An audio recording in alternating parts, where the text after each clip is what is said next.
And we're live with that buzzing noise. This is a great start to the day. Today is, I think, what we're going. This would be episode 55, and Wow. as a returning guest, um, Isaac, I would like you to introduce yourself. All right. My name is Isaac Botkin. I work at T.Rex Arms doing myriad random things. And yeah, I'm pleased to be back on the show. And episode 55, that's a good number.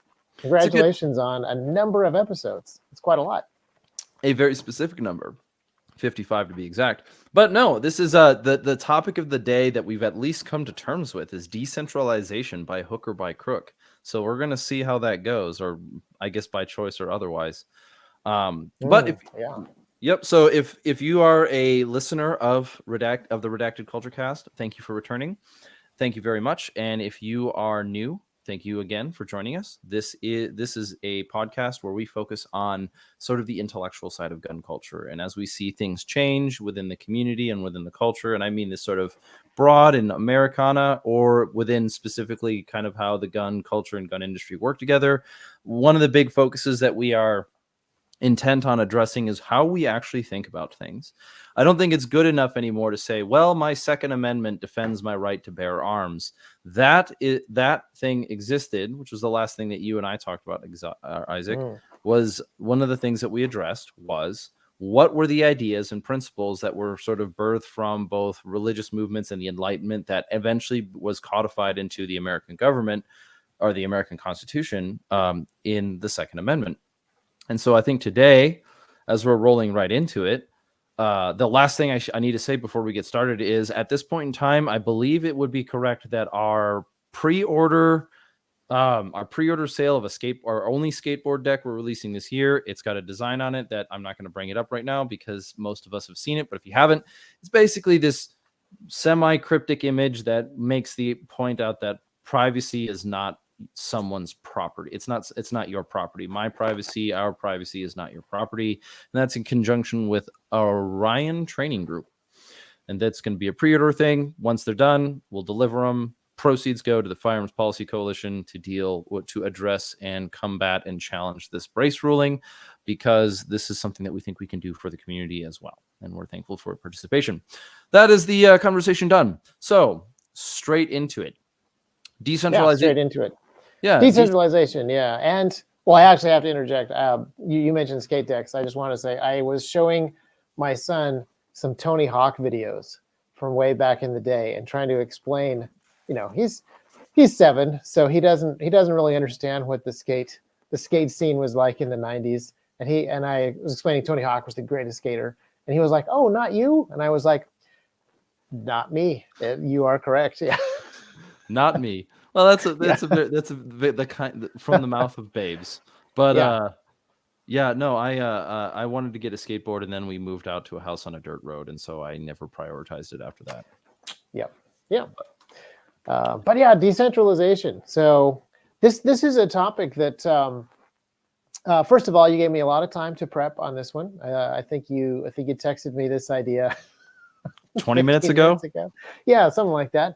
But this is a pretty key one that all anyone that appreciates the Second Amendment should already be, I think, basically on board with the idea of decentralization, even if they haven't thought about how it applies. But the Second Amendment is all about decentralization. The power really needs to stay in the hands of the people. Whatever the state is doing, there's supposed to be a militia, they're supposed to be armed, they're supposed to have power. It's supposed to be spread out and decentralized. So that's something that I think that we're all on board with when it comes to firearms, when it comes to defensive capabilities, for sure. But how decentralized should everything else be is a bigger, deeper question. And there's definitely value in centralizing certain things. I mean, this is a debate that comes up right now on the internet, as regards to privacy. There's great value in having everything be on Google's servers for some people. And then there's, if you want decentralized stuff, you actually have to do a lot more of the work. Like if you are on a Matrix server and you're doing all your conversation there instead of Discord, like you actually have to do a fair amount of work to get your client set up properly and to get the server set up properly. And if you want peer-to-peer stuff to happen, you have to do all the work of one of the peers. And The centralized model has a lot of convenience in it, as long as you completely trust the central authorities. And yeah, I don't know if that's I don't know how that's working out for most American people, but it feels like trust in centralized authority is a little bit crumbly in 2023. Yeah, I So think that the two best books that I've read that address the concept of decentralization are, one of them is Anti-Fragile by Nicholas Nassim Taleb, and it does come up on the show a little bit. I mean, I've read the book a couple times. Really, I need to go through it again. Maybe that's what I should do this year. But he's talking about it on multiple layers, whether it's on the government layer, the individual layer. Well, it's mostly on the government layer, and he talks about issues where, like, a culture that is very centralized is necessarily fragile because it takes one thing to get knocked down. That might be the strongest thing in the culture, but if that one thing gets knocked down, everything else collapses on it. It's like building a poor metaphor would be like building the entirety of your table with one leg. And even if it balances correctly, even if that's a sturdy leg, we're not just talking, a little 2x2 here. But if your entire table, the entire foundation of your culture is built on that one leg, if that leg gets chopped down, you lose the whole table. Whereas if there's multiple little legs, it's going to be able to, even though you'll lose those parts, you'll lose elements of the community.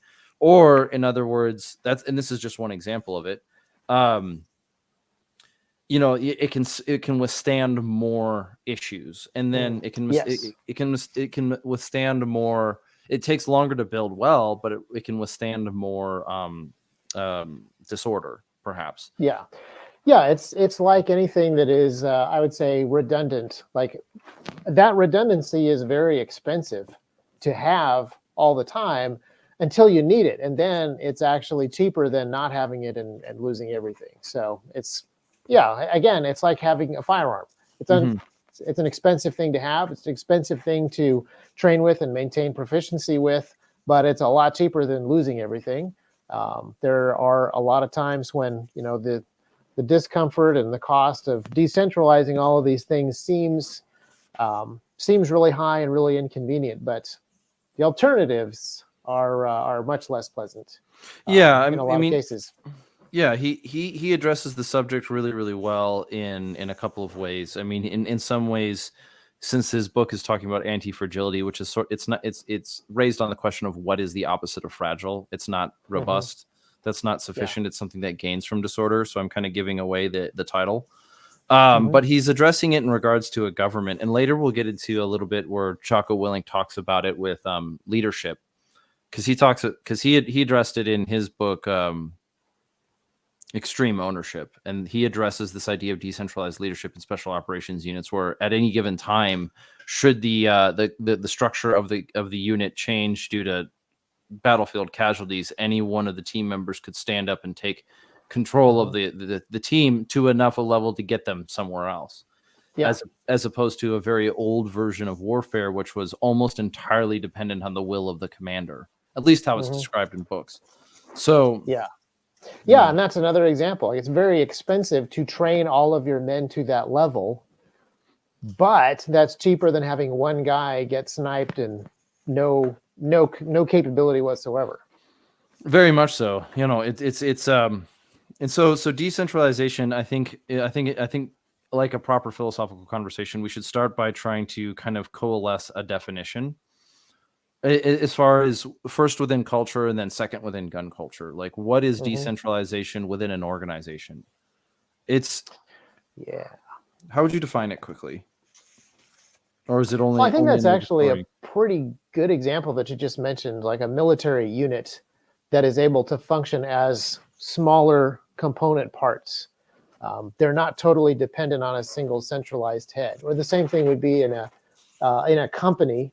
Where the company isn't just sitting around waiting for the CEO to call the shots. They actually understand the mission well enough that individual departments can operate. Or, maybe the early days of the United States of America, where individual states were capable of operating independently. And that's less so with the federal government now. But I think those would be some pretty good examples of different sizes of things that are decentralized. So centralization in a decentralized network or a decentralization, the idea of decentralization is that no single element of the unit or the whatever you're talking about, whether it's the unit being a collection of elements, no single element holds sort of no single element holds the whole thing up. It's not entirely like a whether no social structure, no government, no organization, no team is solely dependent on the actions of a single individual for decision making, guidance, or whatever. It's sort of, you could almost say the argument of decentralizing government in the United States was we don't have a king, we have a Congress. I mean, it's got its negatives. Don't get me wrong. It doesn't have the expediency of a king. Any government that's going to involve human beings is going to have downsides, and get into that. But yeah, there's downsides to decentralized government. And expediency is one. If you have one king laying down the unity, doing the leadership, like, you can get stuff done quick. And there's downsides to that too. Yeah, so what we're experiencing right now when it comes to centralization is that one organization or one group of people, the experts, so to speak, who are, their expertise is in question, of the ATF has determined for the entire population of the United States what they can and cannot own by fiat, effectively by fiat, by saying we are declaring that this item is now illegal. And it's centralized because that decision is not made. It is made for the entire body by the actions of a very, very few who also, for extending the it's not extension of the definition, but more emphasis of it, also work with the capital, close to the capital of the United States, for questionably political purposes. And so it's very centralized, as whereas a decentralized example would be your county is the people that you vote for in your county are the ones who make decisions.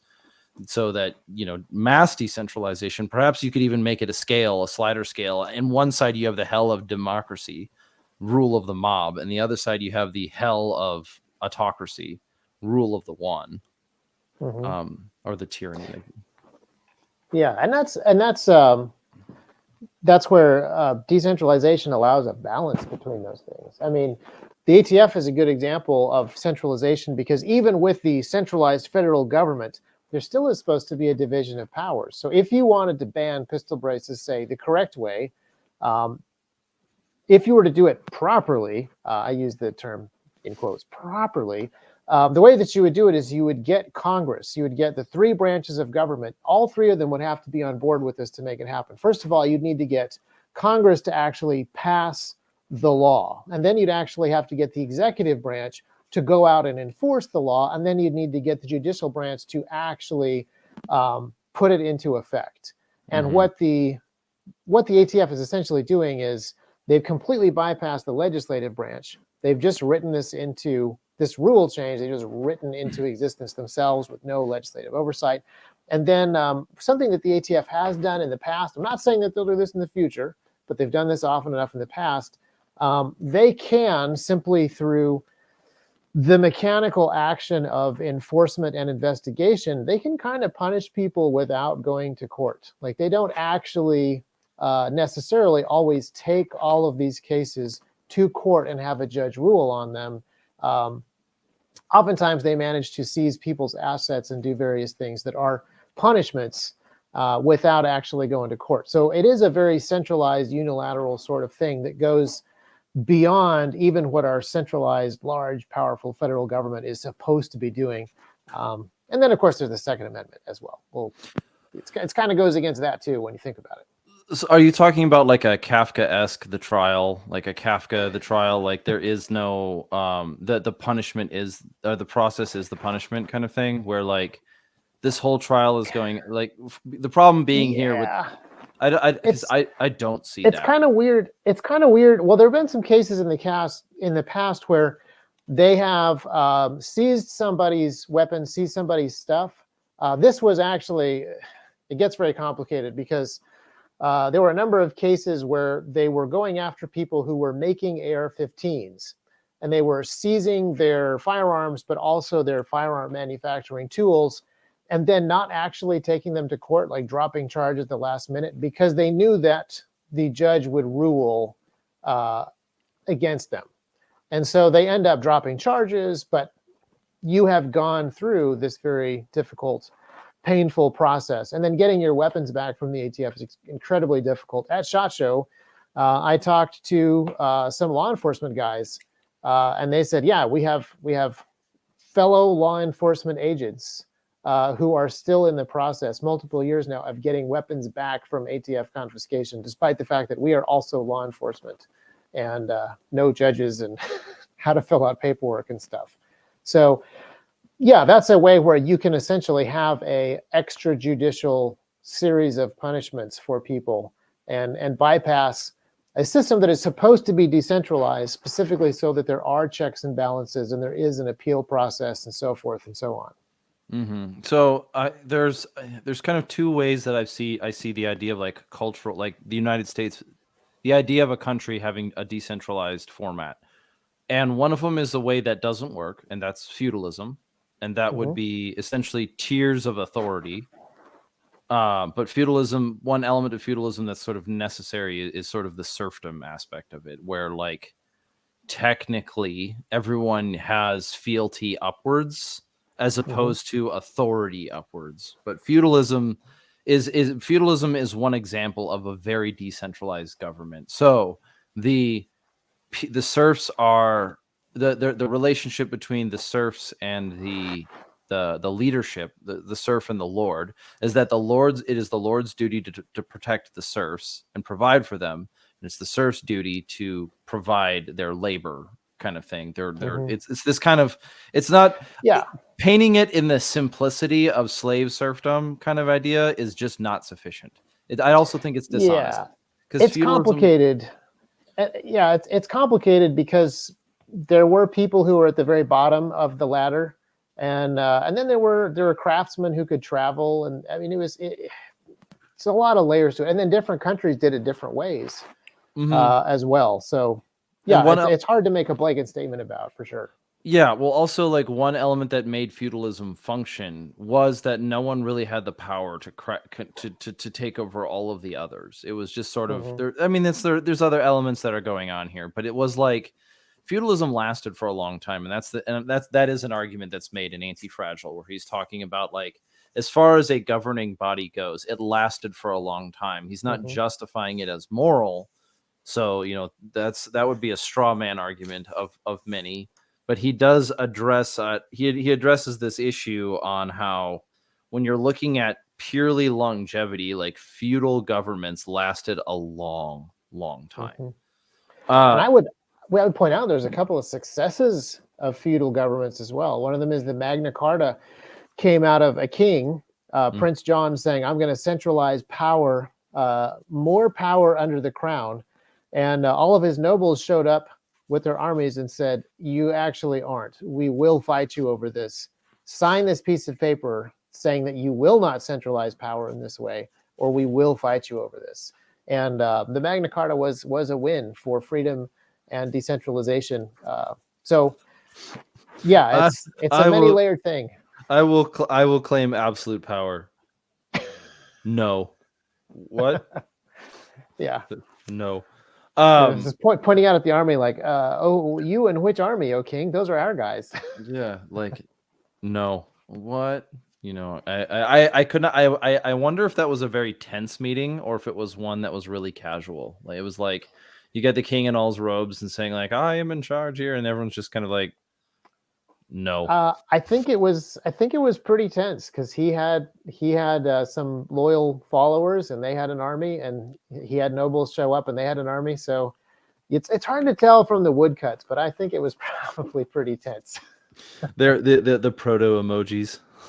Yeah. Yeah. Well, they're sitting there like, I want you to sign this paper. Do you just like count the guys on the hill and then see how many more we have than you, and then just sign the paper. We can all go home. Have you read much of like older, not like hard to read, like so old English, but like older English texts where like they don't use periods, everything is commas, and it's like 7 pages later? Yes, yeah. Yeah. I wonder if Yeah. some of that was just a massive stalling tactic. Yeah. But Yeah. So that's, yeah, but that's one example. Feudalism, for all of its faults, and feudalism is, um, yeah, again, different companies did it, or different countries did it different ways. mhm. And I would argue that the more Christian the country, the more those feudal lords were bound by a pre-existing law, and then the less Christian, the worse it gets. So like Islamic feudalism is really different.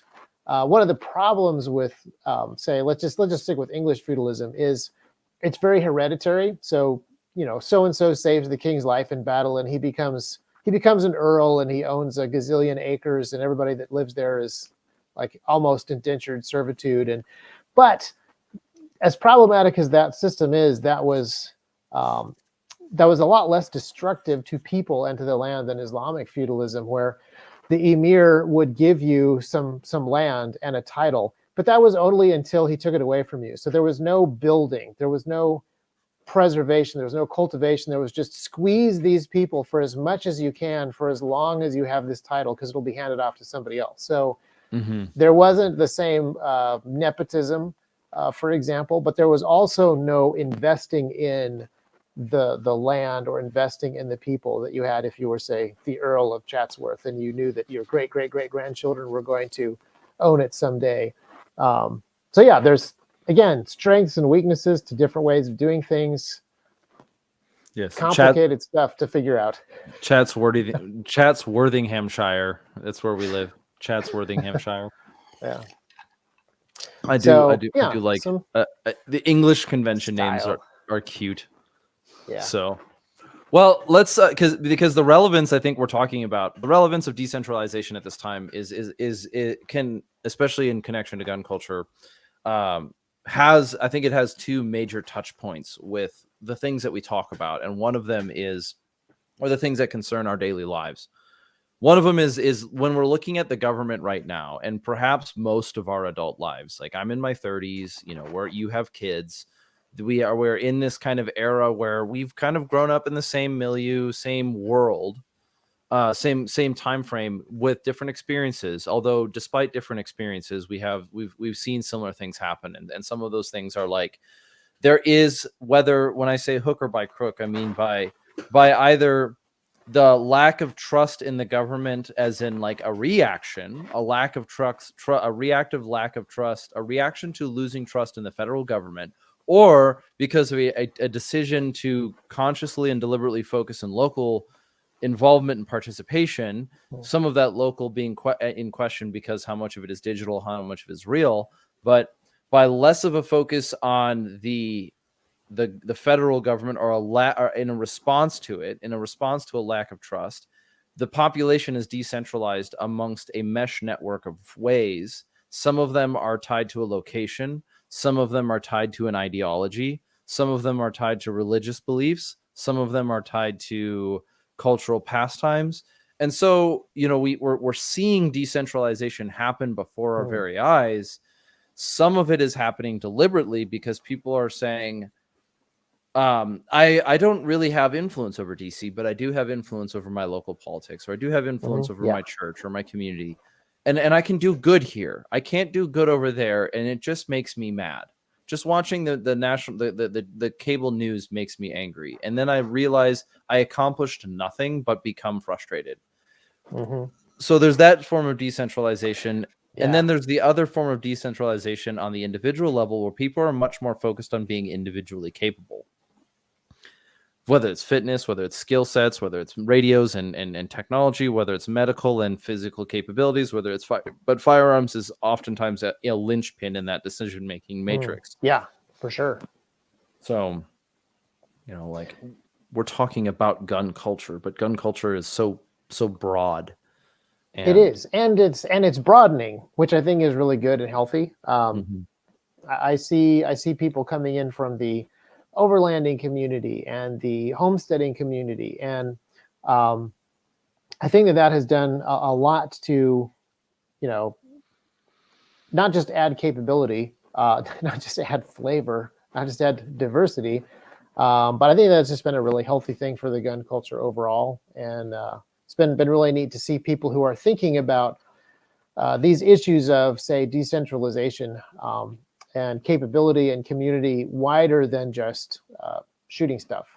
Mm-hmm. And so I think that that has been really good for all of us to think about. Because I personally get super focused on things. Part of it is I'm very busy, but I get really super focused on things and can lose perspective and context pretty easily. Just have a work problem and just really zero in on it. And then, you know, a child will be teething. So at home, most of our issues are kind of zeroed in over there. And it's really easy for me to zero in on 2 or 3 things. And it's very helpful to have enough actually going on, enough connection and relationship and community to, you know, see the bigger picture and not get tunnel vision. So I think that's been good for the gun community to have more folks coming in from the outside and bringing their own, you know, extra gifts and skills and things. Mm-hmm. Yeah, Decentralizing. I mean, we're decentralizing in multiple aspects. I mean, one of them is look at the AR-15 as an example. Mm-hmm. Since it re-entered the market in what, 08? I was in the military, so I don't know when the prohibition ended. I think it was sometime in 04 because it started in 94. Yeah. So sometime Okay. in 04 it ended. And Okay. yeah. Didn't even think about it.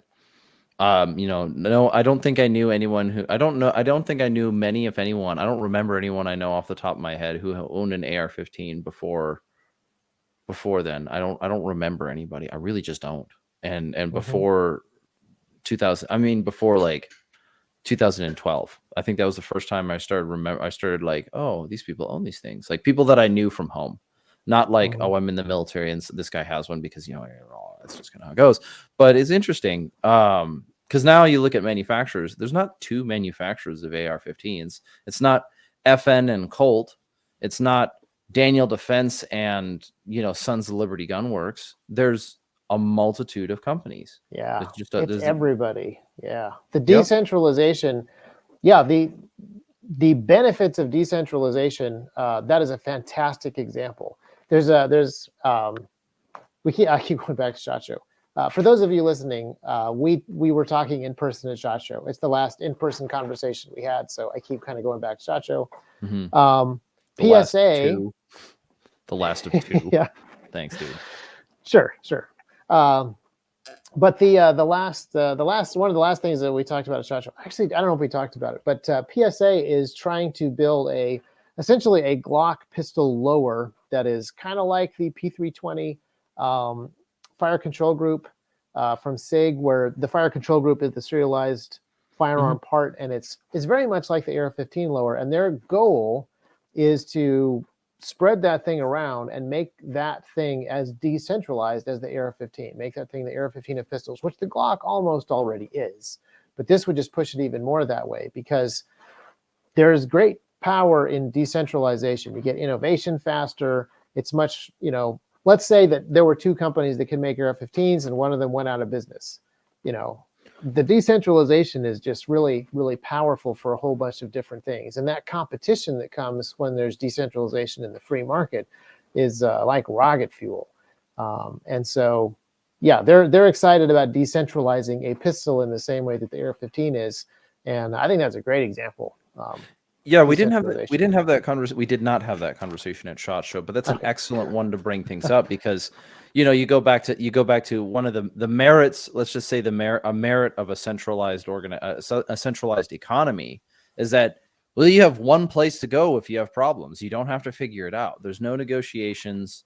There's considerable less room for negotiations. I know that there is always room for negotiations, but what I'm saying is that, like, if there were 2 or there were 1 or 2 manufacturers of a thing, and they were beholden to ideals that were in opposition of yours, then you would leave. It's a monopoly. Yeah. Like the problems of monopoly are multiple, but one of them is ethics, because like I have read I read a biography, a pretty extensive biography on Rockefeller, who, we're talking about the first Rockefeller, the guy who made the oil thing, right? Standard Oil, and his very, very oil baron era. And he made a compelling argument that he could do it better than anybody else. He was just better at it. He made it was not a straw man. It wasn't purely an empty argument. There was some meat to it. And the problem with it, though, is like, yeah, sure, that worked for like a year, but once the problems of that would have, if we were still under a monopoly of oil, the question would be much greater. Then again, on the alternate side to that is, how would you draw the difference between sort of the American superpower of the American military superpower, as in some ways we are kind of the sword and backbone of what would be referred to as NATO. We're not the sole participant. We're not the sole inventor. We're not the sole person. But there isn't really a military on the face of the earth that is equivalent to the full brunt and might of the American military at this time, which is, for even us in our position, is a pretty weird thing, because I don't know what it's like to be on the other end of that. I mean, Yeah. And I would say that America, in some ways, has done a good job with that, because we haven't taken over the entire planet quite yet. But we've also done a kind of a terrible job with that, because, when you have that monopoly of force, or that monopoly on the market, or that monopoly of whatever, the ethics do come into it. Like, if you have the monopoly, if you're the only company that can make and sell AR-15s, your customer support does not have to be very good. So the temptation to treat your customers poorly just goes very high. And so even though we, as a nation, or perhaps even as an empire, like the temptation to just take over the entire world and have America run the entire world, we have largely avoided that temptation. But the temptation to throw our weight around in other ways, and that has happened. That has happened a number of times. It certainly raises questions of introspection, but then also, it raises questions of like social introspection, in the sense of the anti-war movement is notorious for propaganda, and the anti-war movement is notorious for bad, let's just say really, really, really bad arguments. And when I say bad arguments, it's like they're mischaracterizations, over exaggerations, and refusals to acknowledge that we live in a world where there will be an empire. Is it you or somebody else? They're complete. And that is a tendency. It's not universal, but it's a tendency. Like, it's the best anti-war arguments, if that can even be categorized as a whole, is honest and articulate about describing that which they're talking about. It's not war is not simply the will of the powerful using the powerless to gain wealth or something. It's like it's much more complicated than that. And it really is, looking through history, it becomes obvious. It really is the natural state. Like, war is politics by other means. The question is just, does stuff get escalated to that level? And if you look over a long enough period of history, yes, it always does. The answer is yes, it does. So it is really interesting. Now, one thing that is interesting about America, and I feel like everything that we're going to talk about, we're going to be like this, but actually it depends. This, but actually there's nuance.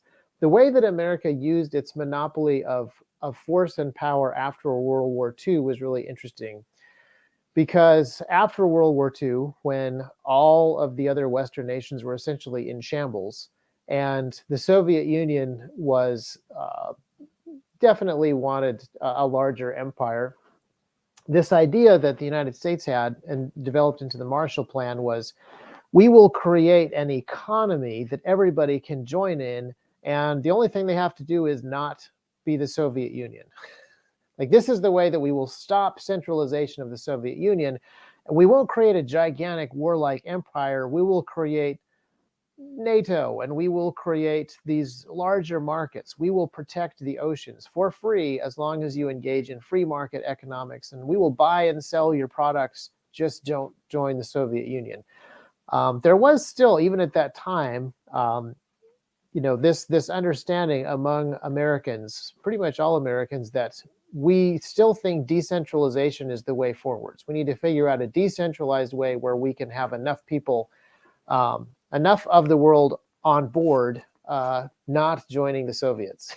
So that's kind of an interesting thing that was happening at that time. And yeah, I go back and forth on that plan, that idea, because it was a complicated world, and it still is. But it's Well, the sort of thing that only America was big enough to do. Only America had the money, the productive capacity, the population, the military might. Like, only America still had enough wealth at the end of World War II to say, guess what? We're just going to bankroll everybody's security for some decades, and take care of you guys for a while. Hopefully you get your stuff together.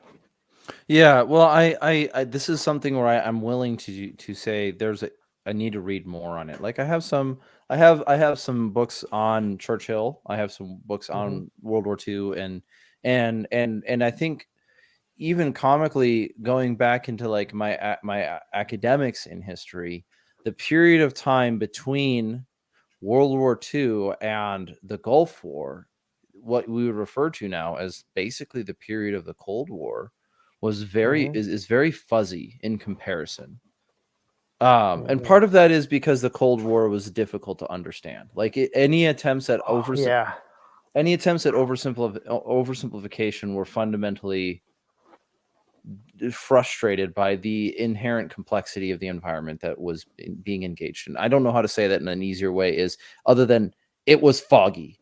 The Cold War was a foggy war where you had wars and rumors of wars all the time, and threats of nukes and dangerous experiences and psyops and all this kind of stuff. And there's plenty of fiction written about it. But what I think of in looking at that one is probably being careful not to overstretch my means and say, I understand it perfectly, and also recognize that what we're looking at right now is the post-information age, and the evaluation of information is about to become the single most useful skill that you have. Oh, yeah, that's well said. I think that is extremely important. I was thinking about artificial intelligence the other day, specifically generative AIs that can create vast amounts of information really quickly, which is immediately suspect because AIs aren't actually smart enough to create trustworthy information. But in some ways, it's not that different than where we are now. There's already far more information on the internet than I could ever hope to understand, or any of us could. And most of it is already pretty wrong. So all we're going to get is hyperinflation. And it's kind of where we're at now, just more so. Hyperinflation, when you mean like hyperinflation, we're not talking about currency at this time. We're talking about information. Yeah. We already have, I would say, information inflation, where there's just all this information out there that is empty calories. It isn't true. It's just fluff. And there's just so much of it.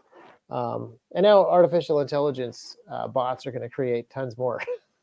It's a natural cause of things when and this is what centralization looks like when you're talking about propaganda, right? If there's 3 newspapers, you're not, when this is an advantage of a centralized news platform, is that you get to spend more time on the content, in theory, because you're not competing for the attention, in theory. Whereas if so now here's the chicken or the egg question: which came first, the proliferation of multiple newspapers or the clickbait headline? Which came first, clickbait or the internet? Which came first, right? Like it is a legitimate question. And I think in the end of the day, we're probably going to see something like news is literally Twitter. Oh wait, we're there.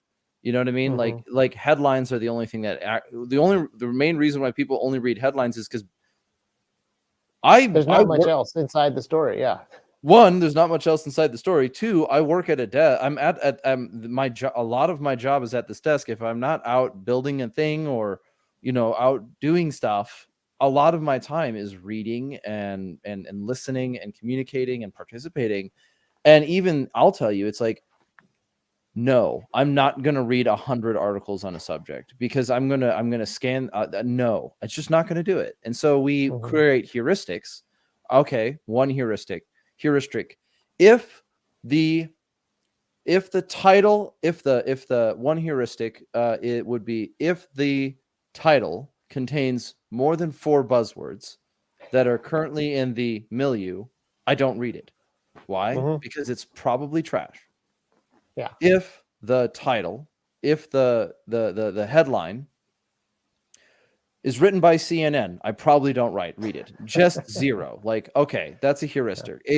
But at the same time, I don't read stuff that comes out of InfoWars or these people or these people or these people. I don't read, like, what's a good example? If Vice wrote it, I assume the opposite. I'm usually correct. You know what I mean? Yeah. Like it's their reputation for being correct about anything that I know anything about is so bad that I barely consider them but this even gets worse, right? What happens when I'm in a conversation with somebody who quotes a Vice article? I stop the conversation because I'm talking to a robot. Is that dehumanization? No. Yes. No. Yes. No. Maybe.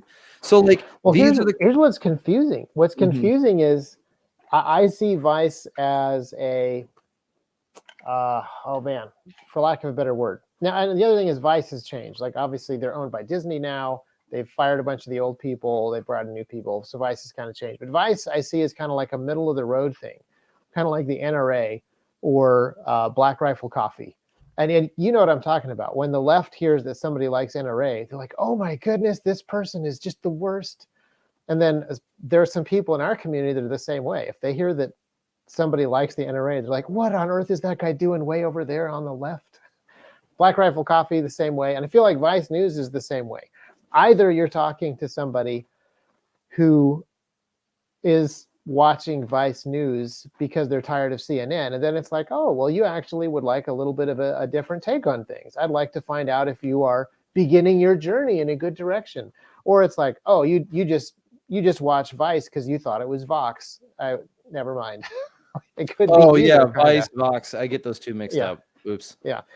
So I mean, that's kind of the thing when I talk to people and they're telling me how great Black Rifle Coffee is. My question is, my question is kind of like, are you a leftist and you are on your way in this direction? The trajectory matters. Are you cemented here in the middle where you think you're drinking Black Rifle Coffee to be edgy? That's a tough one. But yeah, Vice is, they were always pretty, they're worse after Disney bought them for sure. Sure. Yeah. Black Rifle Coffee is not the edgy upstart it used to be, but sure, yeah. it would not reach its scale if it continued to be, which is the sort of, I imagine, is sort of the perpetual problem of organizations like that. And oh yeah, I can imagine. I mean, I find it hard to picture, except that I've heard stories from people who have been in companies like that. They were the young, small, edgy, agile startup, and then the next thing you know, they have to do certain deals in order to get into Walmart. And why wouldn't you want to get into Walmart? That's like gazillions of sales every year. You're done. Yeah. You've made it of sorts. Yeah. I mean, the allure. The game. The allure is true. No, I get it. I don't want to. I want to say that I understand it conceptually. There's a certain element of humility that I try to apply towards companies as big as Black Rifle Coffee. Is that like, if I don't like their aesthetic, whatever. If I don't like what people refer to as bro culture or bro vet culture, it's kind of like, I'm limited with where. I'm limited in the validity of my criticism at this point in time, because it's just kind of like, okay, it doesn't make me better, but I can say things like, if an action that a person who does on behalf of the company is immoral, and I can understand the action and its immorality, then it's something I can criticize. But it is what it is. Like, I don't want to spend too much time talking about Black Rifle Coffee, because it's just like, Oh, sure. what am I gonna get out of it? Do you Sure, it's exactly. literally someone's just going to create like a political affiliation chart with like Black Rifle Coffee on one end, and this like weird, well, Yeah, they're but here on the dartboard, but like, okay, man. But that's kind of the weird thing about Black Rifle Coffee, is depending on where the person is. I mean, it's a great example of relativism. Depending on where the person is, they either put Black Rifle Coffee, all the way to the left or all the way to the right.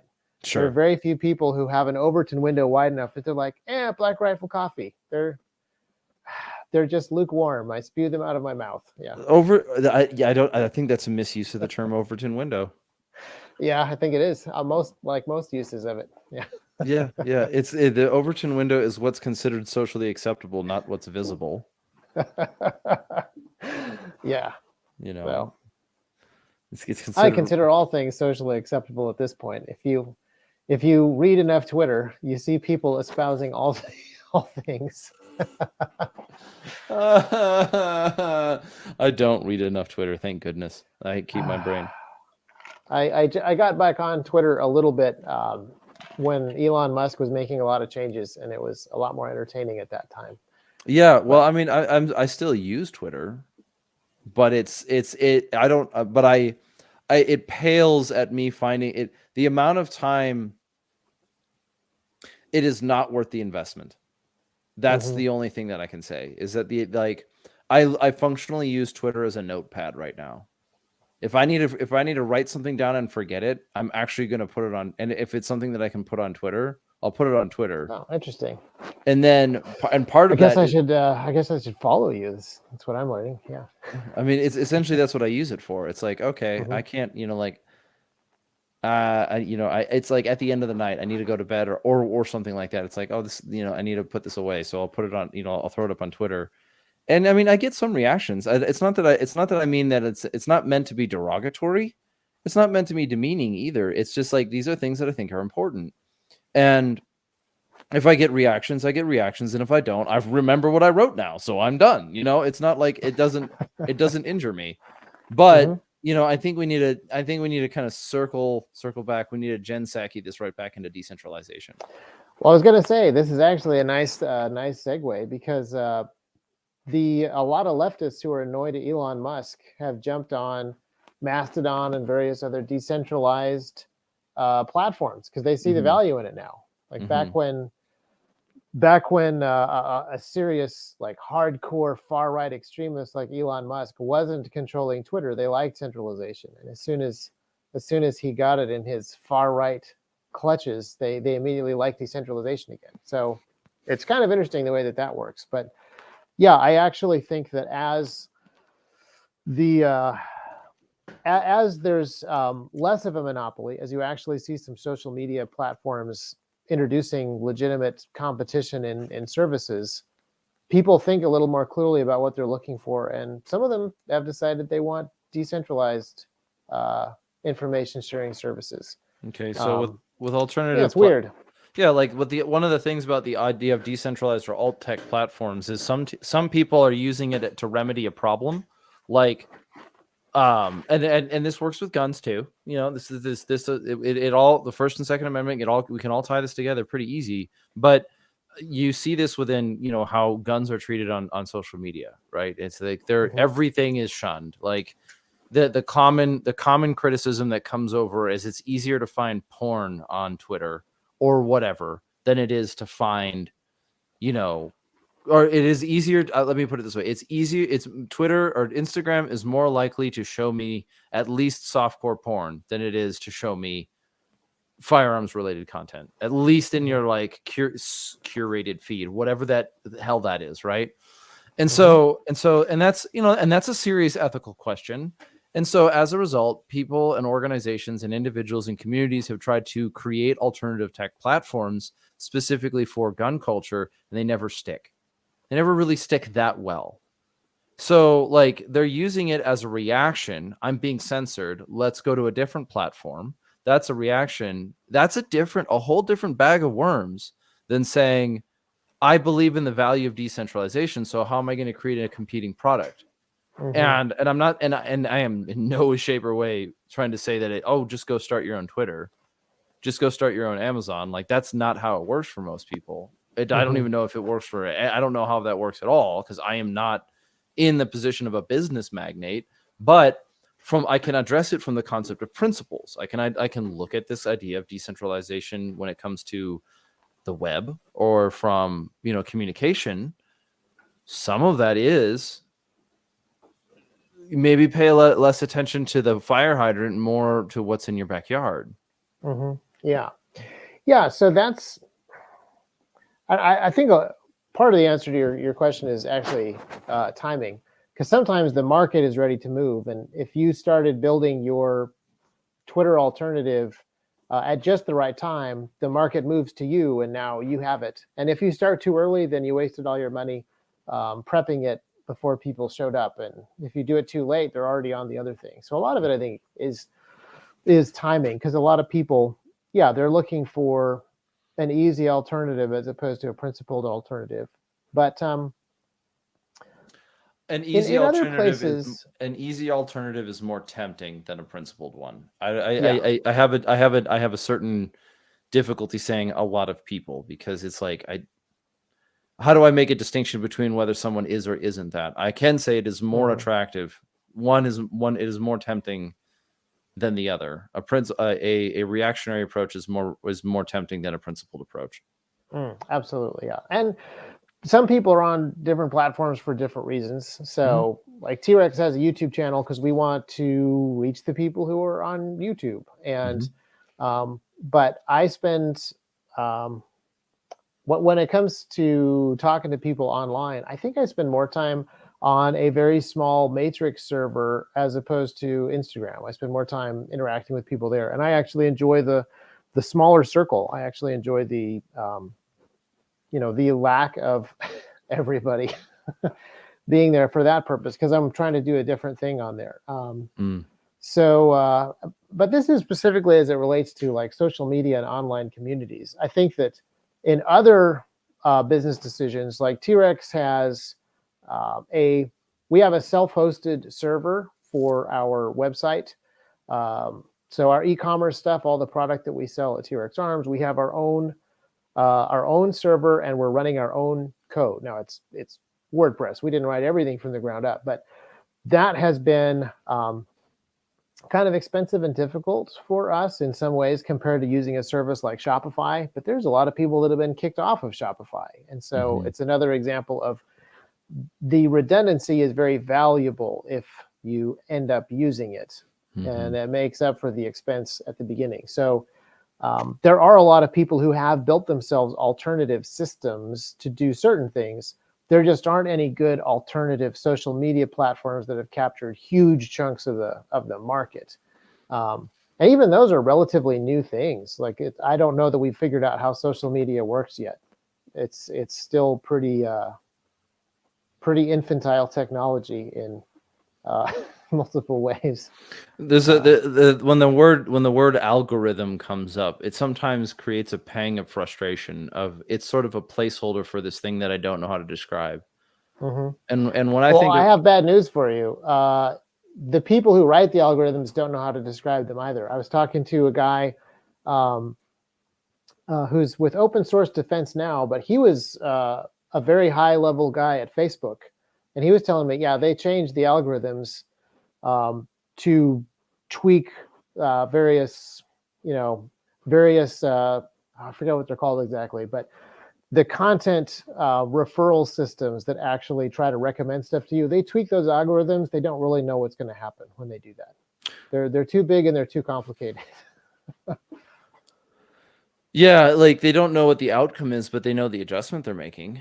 Like the thing of sure. and this is again they're tweaking the math, but they don't know what's going to happen. Like they don't know if it will actually show you more or less of the content that they're trying to show you, because there's too many moving parts. Burn it all down. Start again. It's super weird. We're all going to MySpace. Let's go. Come on. Well, the interesting thing, actually, I think there's probably a parallel here, because I don't know that we've seen this yet with technology stacks. on the internet. But eventually it will become so big and so complicated that people won't know how to fix the foundational stuff that it's running on, and it will sort of fall apart, I assume. And that's kind of, I think, what happened with a lot of empires, going back to centralization, decentralization. You see empires fall apart when people kind of forget how they work or how to make them work. And eventually people are like, oh, we don't remember how to do this. Now, sometimes it's really obvious, like it's obvious how the Roman Empire falls apart. But occasionally, you're in South America and you find these huge Mayan temples that are insanely complicated and precisely built. But the people who are living in the area no longer how to do that. They don't know how to do that stuff anymore.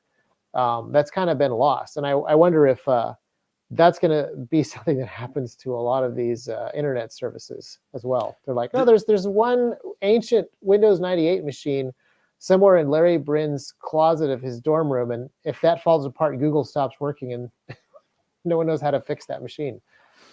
Google has died. Yeah. Contact Larry Brin. Oh, he's dead. Yeah. Google is done. We will now move on to something else. There's when I and this is a bit personal, but when I am engaging bouts of, say, like what you refer to as like black pill or like depression, kind of like a less than optimistic outlook on the things that I see in the world, whether it's in complex systems or in accidents or people's individual lives or something like. And what I'm saying, and why I'm describing is it's not quite a mood, but it's clearly a disposition that occasionally, like, I'll find myself in, and I'll be like, this too will pass, is kind of the thing, that the statement that has been good, but occasionally I see this issue of growing up in the world that we've lived in. There's been this sort of focus, this cultural zeitgeist of looking for the apocalypse, like looking for the great collapse of America. Like, maybe this is how it happens, is the question that always comes up. Like, maybe this is how it all falls apart. Maybe this is when the House of Cards falls down. Maybe this is when, they finally lock up Donald Trump, or they finally, this attitude of like, this is the event, we're looking for the balloons. It's the, like, here. You know what I mean? And like this is the collapse, and it's almost like there's a certain element of culture, which is patient, which is breathlessly waiting, not patiently anymore, but breathlessly waiting for the moment where they get to throw off the they get to throw off the veneer of our society and just go reckless abandon. And then these people become the looters, and these people become the thinger, the marauders, and these people do this, and the country will break apart and will balkanize, and the nukes will destroy Appalachia, so no one will actually, because they're too powerful here, or something like that. You know what I mean? Yeah. Like some weird, the mountain people are too powerful. They're too powerful for us valley folk. We fear them. But my point in saying all of this is that, like, we're all kind of like looking for the train wreck, and not to be. I hope Ohio is okay, but like, we're all kind of looking for the Mount Vesuvius to erupt, or like, the emperor to get stabbed, or the generals to come together and say the empire has fallen, return to your homes, flee for your lives, kind of thing. And what I'm seeing more and more often, and perhaps it's actually just a perspective, is I'm seeing people just quit. One person stops mowing their lawn, and then another person stops fixing the road, and another person just doesn't stock the milk because he didn't want to. Just like, it's not worth it. Not because, and everyone has their own reason, and they have their own explanation, and I understand it. I understand that there are intense, like there is the existential crisis of working certain positions and being in certain places in life, and sometimes you have to work through it, and sometimes the work is not what you're seeing, but what's going on in your head, in your mind, in your heart. But that's what I'm seeing. It's like, oh, well, I was working towards a doctorate, and then I stopped because whatever, or it's like this decay. It's not like, it's like watching decay happen. Like you're finally seeing that it's rust. That's not paint, it's rust. Yeah, and the, I don't know, disillusionment, I think, And I don't know that the disillusionment is necessarily, I was going to say wrong. If you look throughout history, the expectation is that nations and empires don't last forever. So it is reasonable to make that assumption now. Mm-hmm. And I think there's a lot of things that do worry and concern people. I know people who were very interested in getting involved in the medical profession up until 2020, and then they decided that they just didn't want to be a part of that, and they didn't really have a plan B because they had no idea that they were, going to need a plan B. This was their passion and their interest and so forth. But I will say that if you look through history and you see every empire falling, Mm-hmm. usually, not always, but usually there's a tremendous opportunity afterwards. And I mentioned Rome earlier, but Rome is a really interesting example.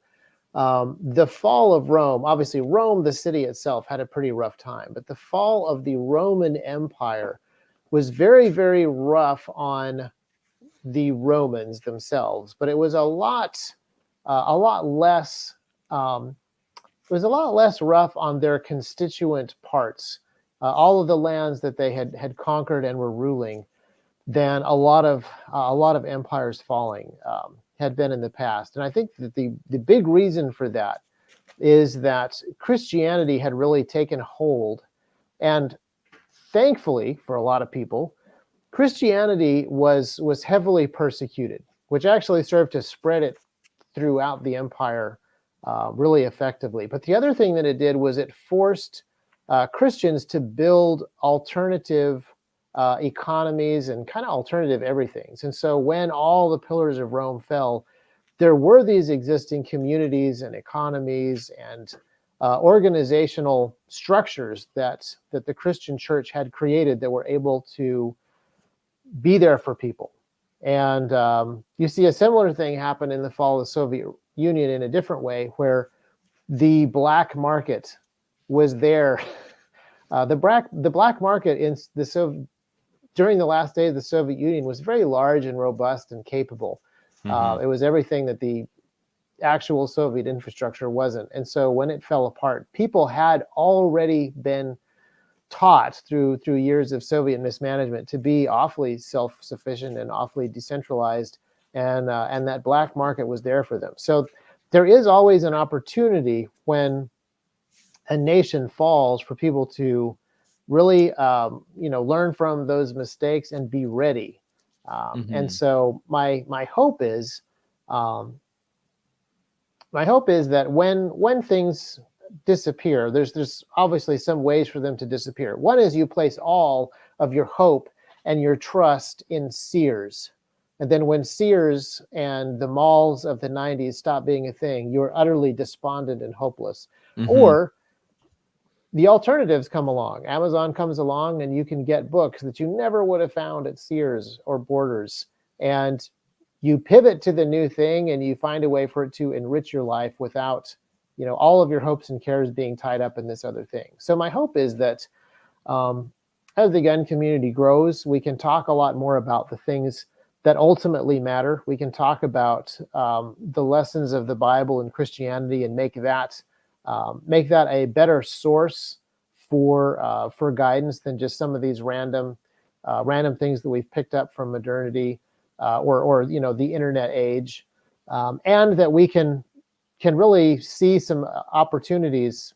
If it is true that decentralization is more robust and anti-fragility is actually a safer place to be, opportunities to decentralize should be welcomed, even though they can be a painful transition and not just hidden from. And I see a lot of people seeing crumbling infrastructure and being like, well, I'm going to hide under my bed and hope for centralization to save me even harder now.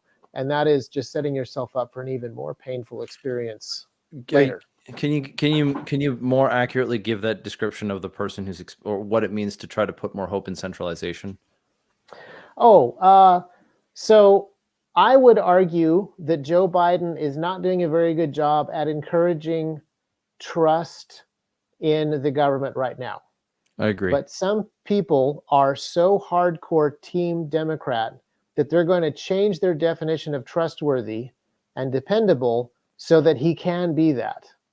Sure. So rather than say, oh, the wheels, it may be a good idea to have a backup generator because all these electric cars are going to stress the grid considerably. Instead of thinking about it, they say, nope, this is absolutely the way that things are going. I'm actually going to sell my wood stove and my gas stove because I believe in this system. Yep. That level of doubling down on the system is, disappointing. I mean, I will be disappointing for some people, I think. Yeah, I mean, it is. It's tough, but it's tough to see because then I get stuck in ethical questions of whether or not I should even concern myself with what's going on over there.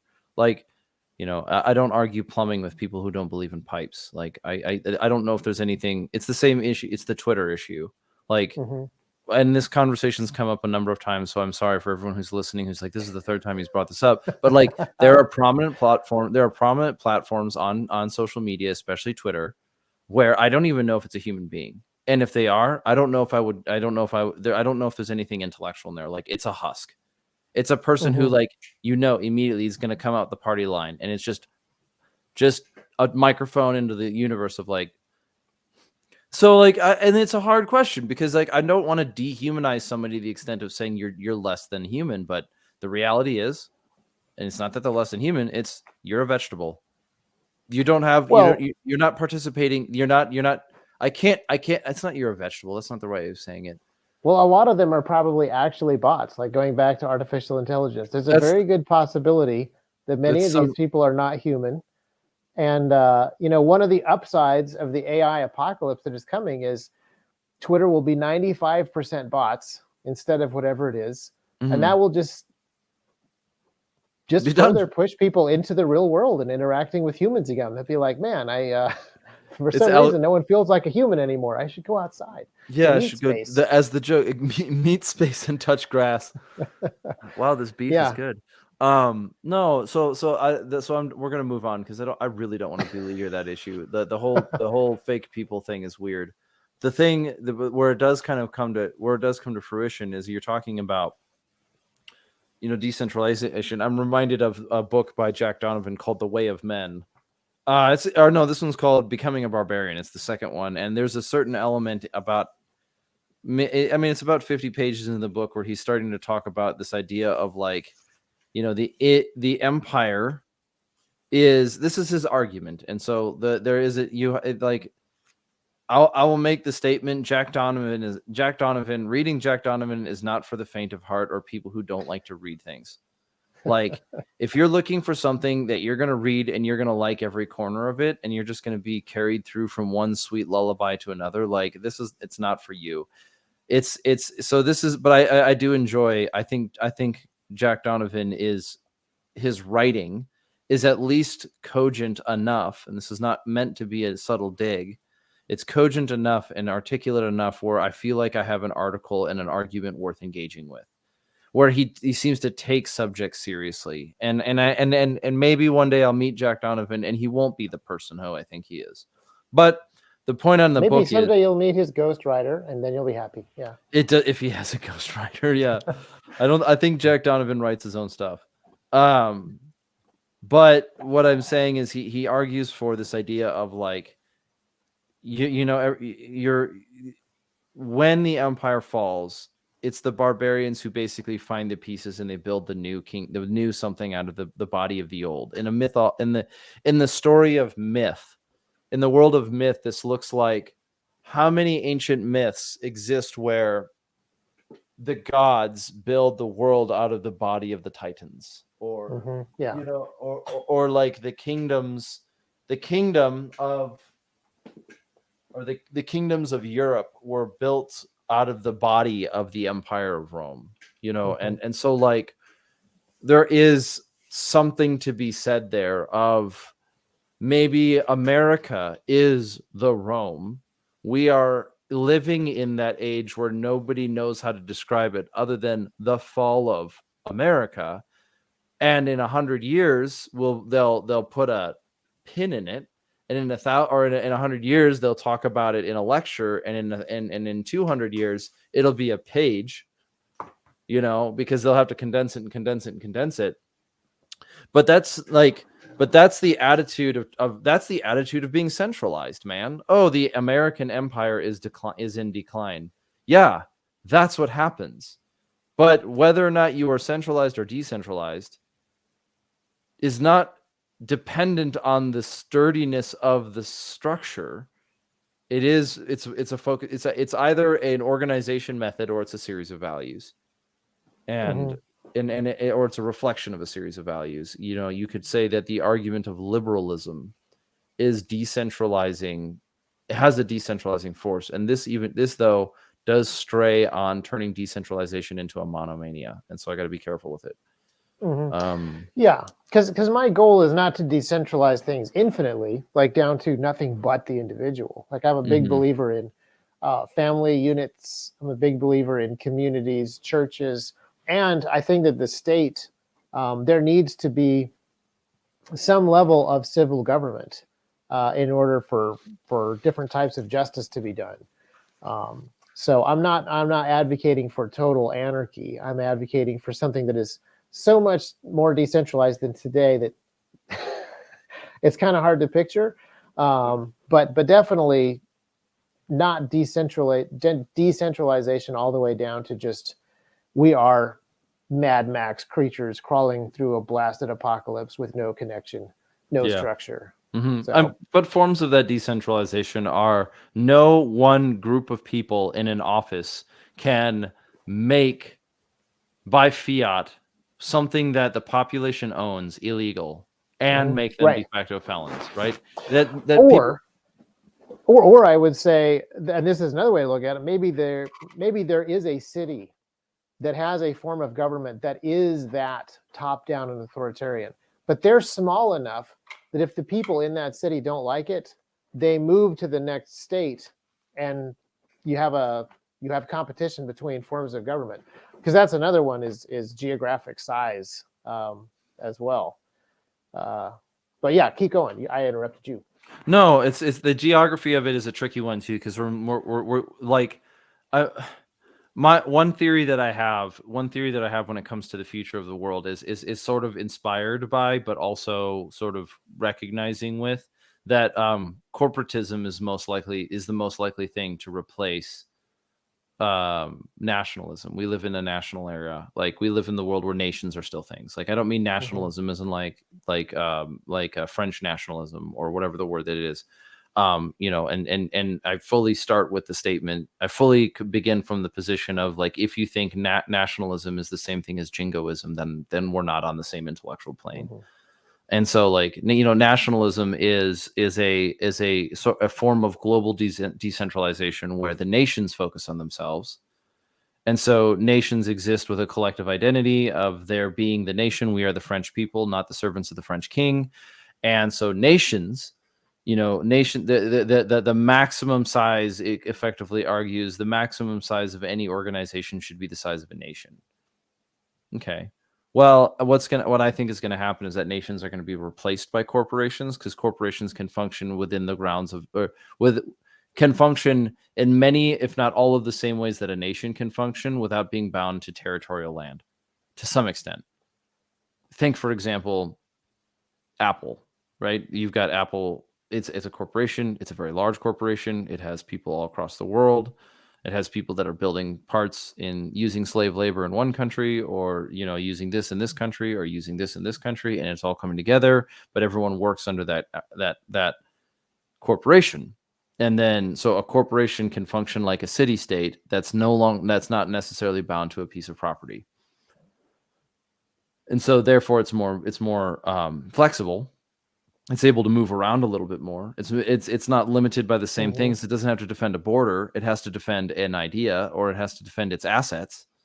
So there is going to be a physicality to it. Where does it keep its tanks? Where does it keep its people? Where does it keep its jets? Where does it keep where does its population live? There has to be a physicality to it, just for the same reason that in the military, people often talk about like, oh, the age of drones has come, no more soldiers. Like, no, you always have to have boots on the ground. Dirt You have to have matters, boots on the ground ground. matters. That's true. Yeah. Mm-hmm. So there'll have to be some level of physicality to it. And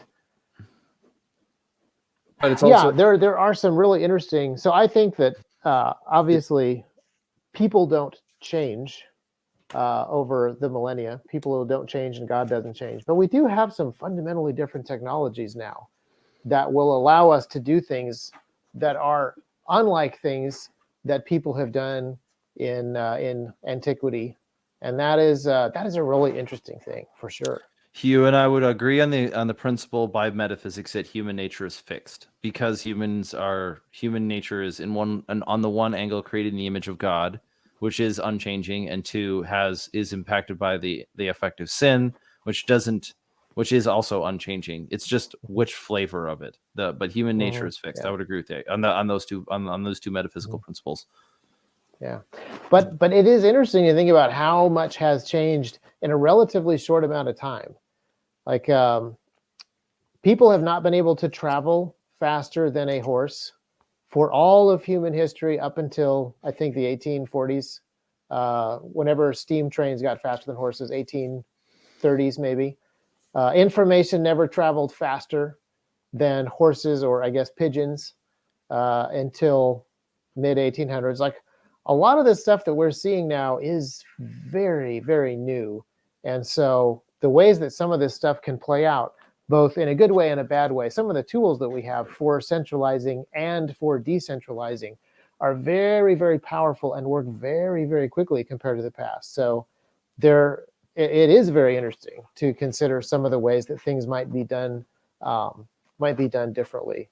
And yeah, global corporations that own little teeny tiny city-states scattered around the globe is a thing that would have been utterly impossible without super fast communication and travel. But we do have that now. So yeah, weird, very weird. Well, also, like, a corporation can have more influence over the ruling of a nation than a state, right? Like, yeah, it's but all of that can change. Like all of that stuff could change relatively quickly, and it's one of those things where I actually feel like one of the biggest impediments to freedom and free thought and the ability to be nimble and adjust these things is really government schooling. The fact that the governments control how people are educated is going to be a major limiting factor for some of these things. And obviously, I would like that to change because the effect of that has been in a particular direction for sure. I think that it would be really interesting to see kind of what happens if, and ultimately it comes back to decentralization. People need to take more responsibility. I'm not suggesting that if Facebook or Google or Apple took over the education of children in bulk, things would be much better than the government. It would just be a different end state, a different end goal for those kids than the one that the government has. Maybe would change the curriculum, but it wouldn't actually be the personal responsibility and decentralization that we want to see, people actually pursue. I have a difficult question, and it's difficult for a couple of reasons. One of them is contextually. Two of them is I think it requires it could very quickly come across as a trap, and so I'm hoping that this question doesn't come across like as a trap. You know what I mean? Like, and so like, there's also a certain level of trust going on that we're having this conversation, all these things working out. But I too am no fan of the public schooling system. Now, that's not a surprise, given it's no longer edgy to look at our public school system and be like, yeah, that's trash. And quite frankly, I've met people who have graduated college with a 4-year degree who would have been better off in life if they had never stepped foot in any sort of school, because they were like a bird with the feathers pecked off. Like they were completely, it was just tragic is what it was. But point being said, is there a parallel between the failure of a form of centralization to affect the idea of education to how much gun culture venerates veterans who are educated by the government on how to do war? Oh, that is an excellent question, and also probably a pretty good trap if you wanted it to be. But I have wondered about this. Um, this very interesting thing where liberals who are super anti-war still almost venerate veterans, and and will thank them for their service all the time. Even I've even seen people, more so when Bush was president, say that to people coming back from Gulf War II. It was like almost cognitive dissonance. But yeah, that is a really interesting thing, and I see people in the gun culture 2.0 and the gun industry kind of struggling with this a little bit. More so when you have someone like Biden in office. Again, it depends a lot on who's in the White House as to whether or not you notice the difficulty of the question. But people who are, when there were a bunch of anti-police riots, a lot of people in the gun industry were like very gung-ho blue stripers. And then you get an ATF ruling, and they're like, "Ooh, I should probably take those stickers down." Ooh. Yeah, this is awkward. I don't know what I want to do. And the same thing with veterans, and the people that that the gun industry likes the most are special forces guys and rangers too. We're high up there. We're high up there now. We're starting to reach the he's a ranger and he wrote a book. No way. We haven't quite reached that phase yet, but one of these days. Yeah, one of these days. Yeah. But yeah, the fact that being a soldier is very much making you an employee of the state, trained by the state to do the state's bidding. And it is an interesting question that a lot of people are asking themselves now. And it seems like everyone's asking that question very uncomfortably, and with the same hesitation that you asked me that question, just kind of like, now, hear me out. This is kind of crazy, but because it is a very awkward thing, even though I've read, I would say, leftist commentators mention this, to where they say, well, we hate the military, and we hate that the military is super conservative dudes with guns, but we really want our big, powerful state to be able to have significant force to bring to bear against people. So there's that, but then there's also the other thing, and they all vote for Trump, and they don't know what to do about this either, really, in some of the articles that I've read. Yeah, so there's I'll refine my question. Is that one of the criticisms that can be leveled at the American education system is that it's inefficient, that it has its goals together, but it's not good at meeting them. There's another criticism that can be pointed at, is that its goals are bad, and it's also bad at meeting them. Right? Yes. Yeah. And so these are different criticisms, but one of them is that, like, oh no, public education is generally a good idea because it raises the intellectual capacity, or it raises the bottom floor of the intellect and the intelligence and the acumen of the population as a whole. Rising tides raises all ships.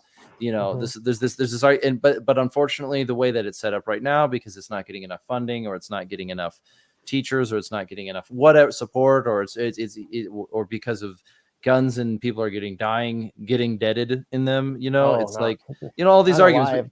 Unalived on them. But you can make all these arguments and saying that if it wasn't for government bureaucracy, or if it wasn't for individual corruption, or if it wasn't for the NRA or whatever it is, Biden's mismanagement, transgenderism, whatever your shtick is, if it wasn't for those pesky things, it would be a functioning system. Is a different argument entirely than saying the fact that it's run by the government makes it immoral, and it's also bad at accomplishing its goal. It's so bad at propaganda.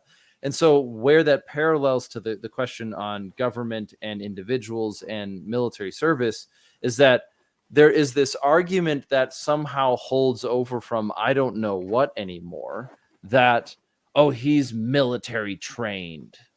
And to sort of say that means something is it's like, you know what I mean? Like, I hear where you're going. Yeah, right? Yeah. Because in other words, like, he has military training. You know what that means? You know how to suck. You know how to sit in the rain and the cold. Sometimes that's exactly what that means. Sometimes you learn how to use a rocket launcher. Sometimes you learn how to fly a helicopter. Sometimes you learn how to hit a target at 1,000 yards. Sometimes you can do, but all of these things could be accomplished by somebody who's not in the military if they had the means. Theoretically, all of these things could be accomplished because you're taking human beings and you're teaching them how to do something. Now, shooting is a good example where T.Rex Arms has been, you have an influence where you have kind of brought it forward where just because somebody has veteran in their title doesn't mean they're what the internet likes to call a good shooter. And it's like, if that makes you angry, whether you're pro this or pro that, or you're in this camp or in this camp, then, it's not really, that's not really the argument that's being had on the table. And I'm sorry, but you're going to be left behind. The real question that's being presented is, that I'm trying to ask you, is the criticisms that are leveled at the education system can happen on multiple layers. Are all of those different layers effective in being leveled at military training as well? Is there something that could be done better by people who are not burdened by government bureaucracy, or is it necessary in our understanding that there must be some level of centralization so that that thing is sort of held in restraint under this organization's sole purpose to hold it under restraint? Yeah, so I would say there are some similarities. They're both very large and bureaucratic, and bureaucracies are terrible at everything. But they are a little bit different in that I would say that the government, the civil government, has absolutely no business teaching children, and they are taking somebody else's jurisdiction away when they do that. So that is immoral. But the civil government, I think, does have the responsibility for national defense. So they're not taking anybody else's, they're not encroaching on anybody else's jurisdiction when they train soldiers. So I think those are two very separate things, even though the bureaucracy does look kind of similar. The other thing that I think is really important that you mentioned there is, yes, you can learn all of these different hard skills that the military teaches you in the private sector. You can learn to fly helicopters and shoot weapons and get in shape to do certain types of tasks. But if that is the main thing that the military is teaching people who are going off to fight wars, I think it's kind of missing the point a little bit. And it's really easy for bureaucracies to miss the point. That is the only thing that bureaucracies are really good at. But I think that what you really want your military to do is adapt very quickly to the situation that they are dealing with and raise up a military that is capable of dealing with that situation. And sometimes that means training guys from the ground up to do certain things, and sometimes that means bringing people in from the outside. So I actually think that World War II represents a pretty good example of things where you see the War Department bringing on a lot of folks from the outside that already have expertise and recognizing people's expertise. And even the mentality of training is very different. Now we have a mentality of training that, from what I understand, talking to historians, is very much shaped by the Vietnam years, when we were dealing with draftees who did not want to be there. And they had the training system kind of turned into, we break people down, and then we build them back up, and we create them. The modern soldier is somebody who doesn't want to be there, and we make them into somebody who can actually do the work anyway, as opposed to World War II, where it's like, we have to go to war with Germany and Japan now, and we have all these volunteers, and some of them actually know how to shoot, and some of them know how to do this, and we're going to, as fast as possible, do this. And Ford, you're making bombers now, and you, the CEO of Chevy, you're now in charge of logistics for the entire European theater. Like, that kind of thing is I believe, much better use of the civil government, army training, warfighting, et cetera, system than just, we will have this huge bureaucracy that builds up this huge standing army, and we will continually prepare to fight the last war with newer technology. So I think something that is more fast and is more adaptive, and leans a little bit more heavily on the decentralized private sector would be really good. And that way you let everybody do their jobs best. The government is not training children how to be good servants of the state. They're not educating the children. And then when the government does have the job of defending the nation, they really leverage all of the assets that exist really well and do the thing that only the state can do, which is set up that military to do that actual prosecution of war. Yeah, I think there's a separation there in distinguishing like what should be and what ought be and how these things kind of work out as far as and that's kind of what I'm trying to do with this question, because it is one that I'm genuinely interested in the answer to. Because it's something that I thought of in the past. Like one of the questions is, you find a consistency within what you refer to as like private military companies, right? Whatever, PMCs, this whole like big boogeyman. And one thing that you see consistent in film and oftentimes in video games is that like the PMCs are just like not very good at what they do. Most people who exist within like the private military arena are all coming from the military with a decent amount of experience. So in other words, like, if your name is Private Jenkins and you're up against a PMC, you better expect that half of them are like sergeant majors and they've been around for a long time and they know exactly, and they're just going to be like, oh, yep, they sent the new guy in. And you know what I mean? I'm not saying that everyone in the private military world, especially is even is limiting it to like the Americas or the West, is like some super soldier who just went merc. I'm saying that is an idea that kind of sticks around for no good reason. Well, the reason why I'm thinking of some specific people, and it's like guys who did military stuff, and they decided, I'm good at all of this stuff except the bureaucracy. Yeah, I have an idea. This is what I would like to continue doing with my life. Like, that is a fearsome individual to come across on the other end of a rifle. There's a lot of them, and they're all very good. A lot of them are very good at what they're doing. Some of them are fools, but fine, right? Yeah. So, like, and the main thing that they exist in is they exist in the gray area of sanction, where they're like technically allowed to do what they're doing, and we kind of get okay with it. But then the risk that they have is they oftentimes face a two-front risk. On the one front is that they'll die, and then the other front is that they'll do the right thing and beat the throwaway guy. The secretary will disavow all knowledge of their actions. Yes. Yeah. Well, yeah, but you didn't get a helicopter in your back 40 to fly you and build a team to go do the special thing. You just, got Benghazi'd, I guess. Yeah. But before people got Benghazi, they got clear and present dangered, which is, even worse. Well, it's a similar thing. You're like, hey, I thought we were supposed to have radio contact and an exfil plan. What do you mean we're just in the jungle by ourselves? Yeah. Bye. What does loose end mean? Yeah, what does loose end mean? That's not my call sign. Yeah. You're loose and you're end. Oh no, I know where this is going. But no, there's a certain amount of humor in there. And what I wanted to go into is this, like, kind of when we look back at how we think about gun culture, and this is sort of if we could call it the tying the bow on the decentralization. We've kind of covered multiple concepts, and it's not to say that I'm thankful that I haven't felt like I've had to have like I know where this conversation is going to go feeling. Really, where I'm at is I'm looking at gun culture as it stands right now is both in the process of being the frontier. Like, we're kind of looking at new approach, and that part of that frontier is how do we use the bones of previous elements of gun culture, whether it's veneration of the military, private individual liberties, whatever, to kind of move forward.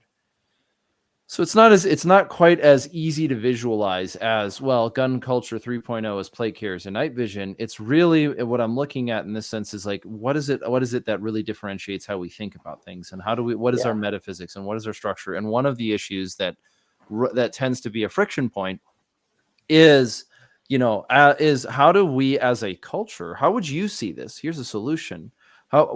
What is an example of a culture where you would see two things happen, two birds killed with one stone?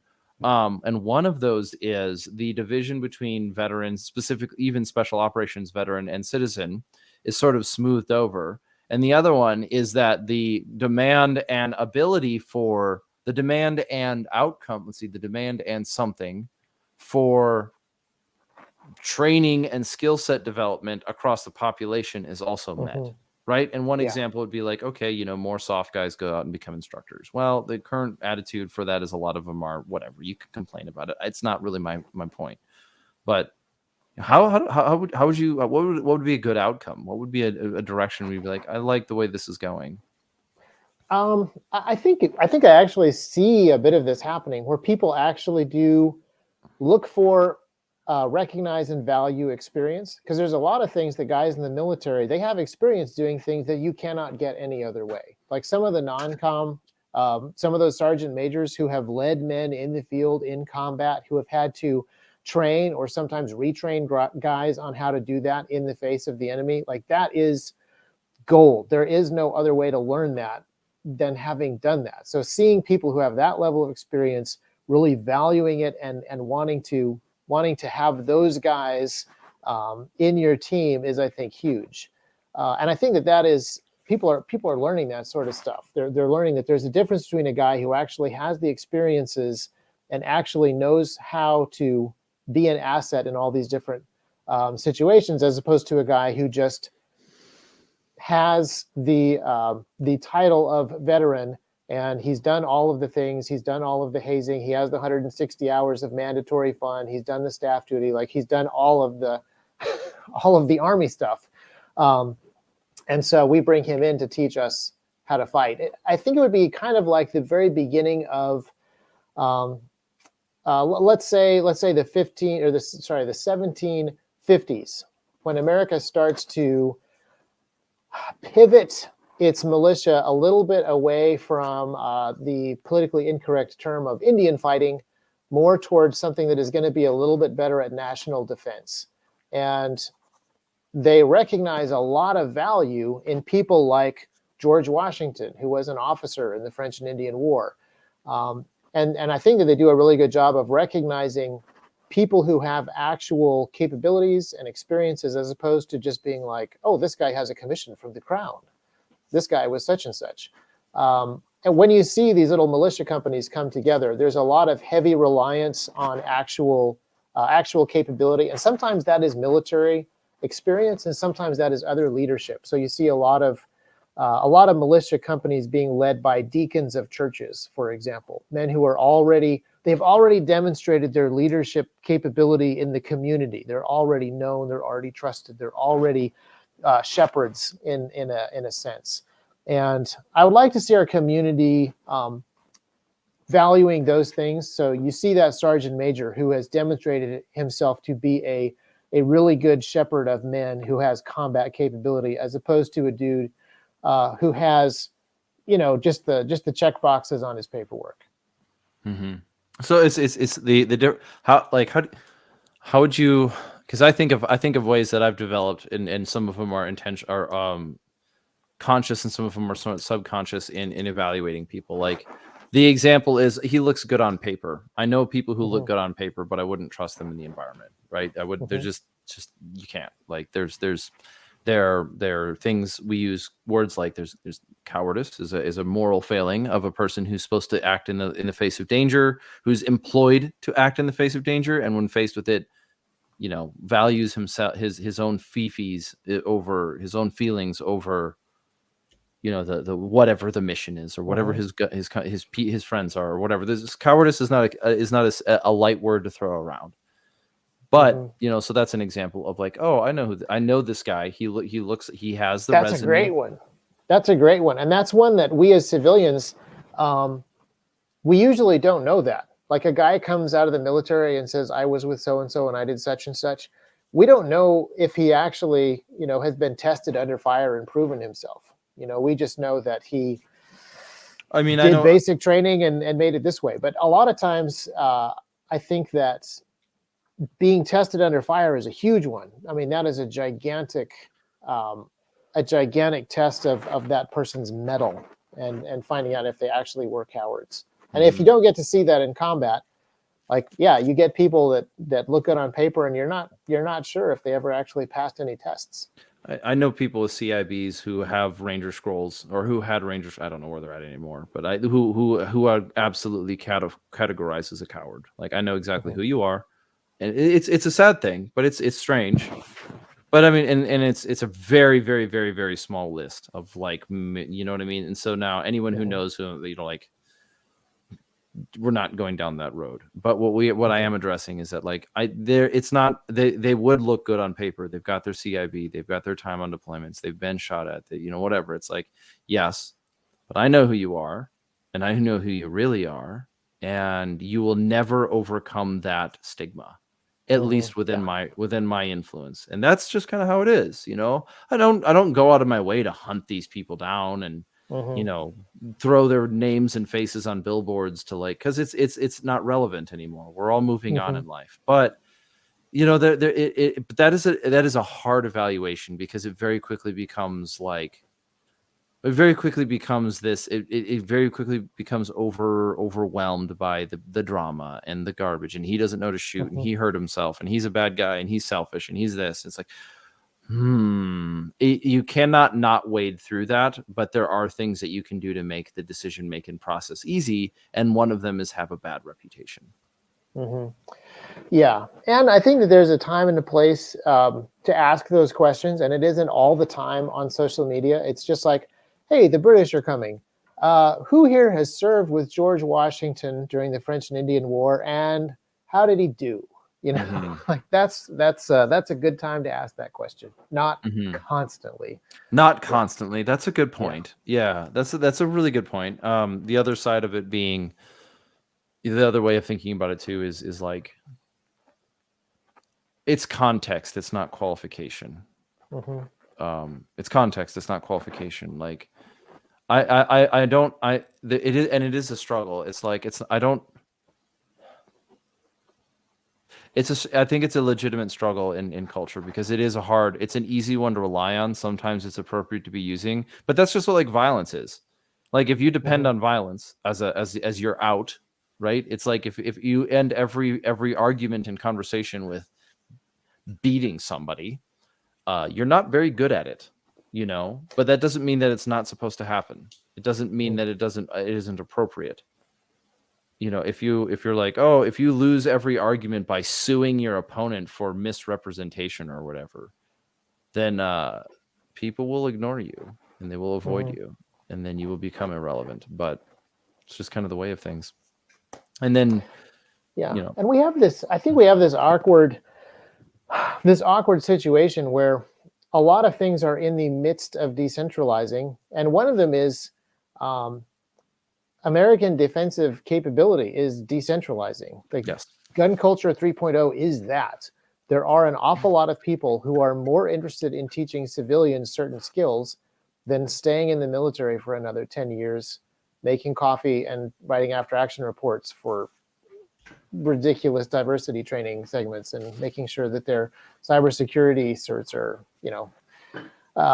So that's the sort of thing that is happening. And it's a transition period. It's awkward. It's weird.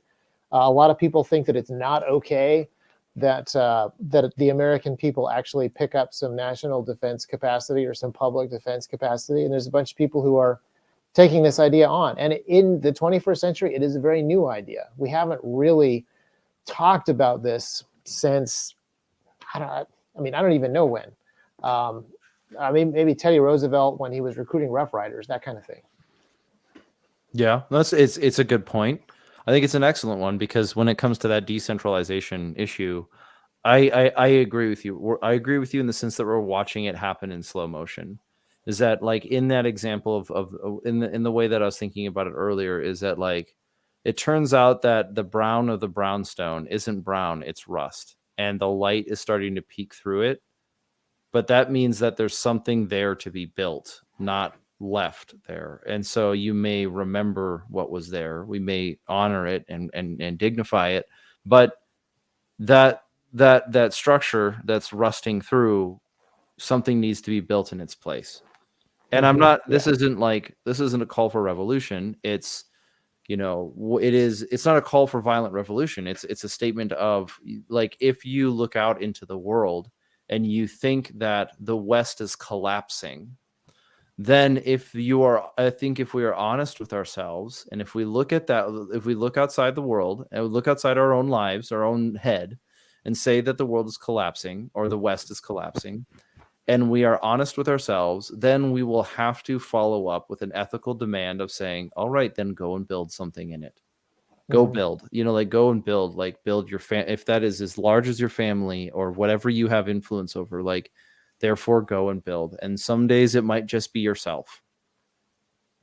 Whereas, and that is because that is that I'm not saying that that is decentralization as a value. That is it happening.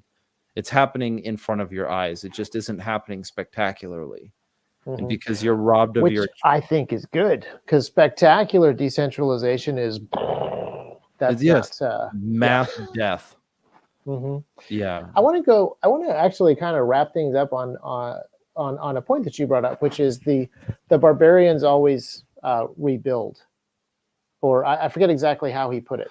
I did not represent Jack Donovan well, but what he's making is this argument is that there is the empire that's sort of in shambles, and the empire has this set of rules that people kind of follow by.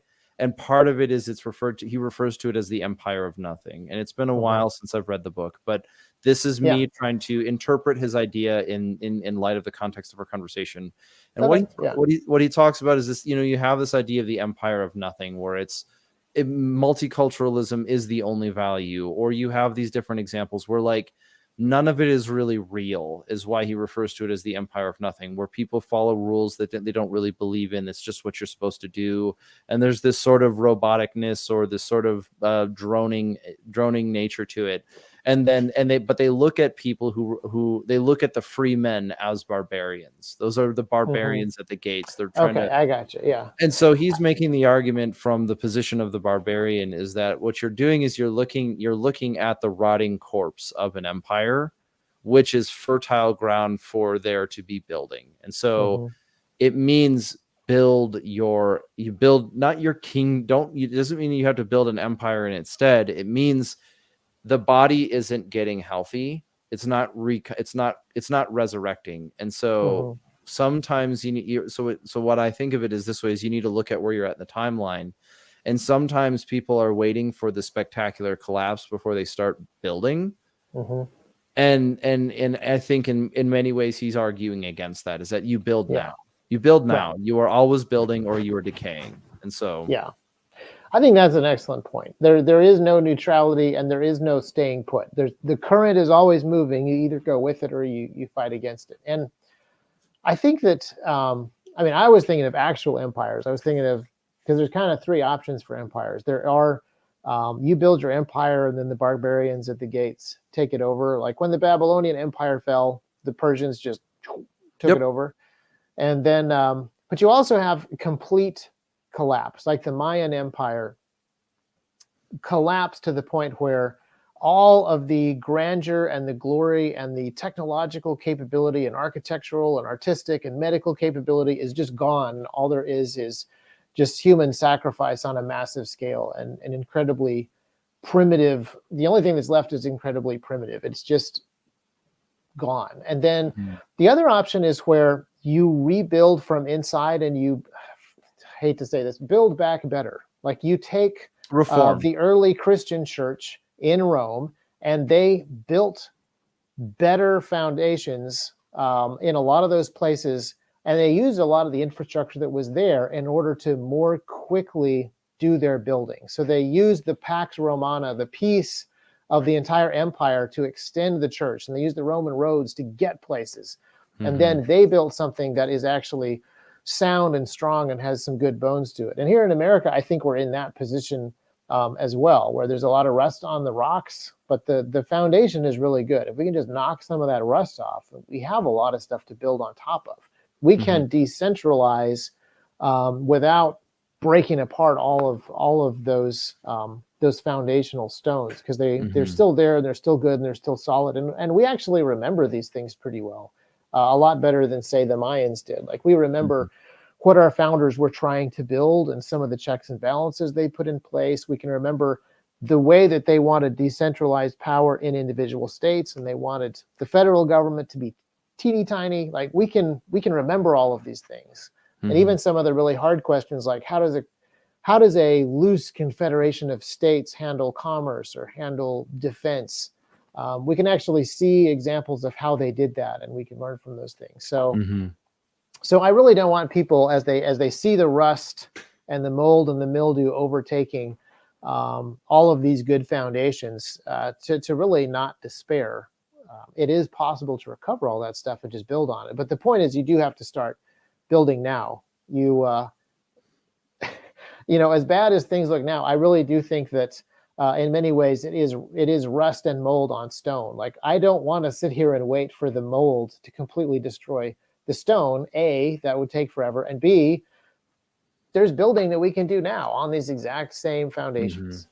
And and this is, you know, like I try to always end on something. I try to end on a good note, not in a forced way. What I mean by ending on a good note is like it's almost like a practice that I have to do for myself, is that if I'm willing to stare into the abyss and look at something that's dark and uncomfortable, like, I have to try to pull something out of it that's good and useful, and not just live in it.